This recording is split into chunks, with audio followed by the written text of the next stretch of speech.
merong mga biritero dyan seeking a false note na magsasabi, bakit anong diferensya? Testigo lang naman yan, isingit mo na lang doon. Hindi pwede yan.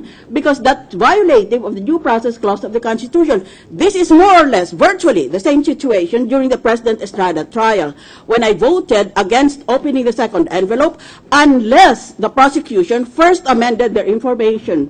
My basis was due process of law. Ganun na rin yan ngayon. Meron tayong testigo dito.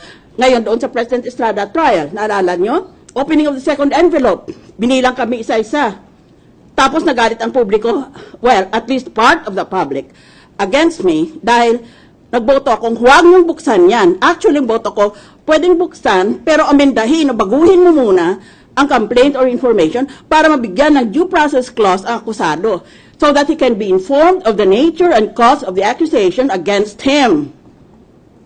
Ngayon, nabuksan, bandang huli, yung second envelope, wala palang laman na incriminatory doon. Kaya, what was all that fury about, that pretended anger at the pretend violation of the constitutional rights of the prosecution at that time? Ngayon, maliwanag sa ating saligang batas at sa ating rules of court na hindi ka dapat magbigay ng ebidensya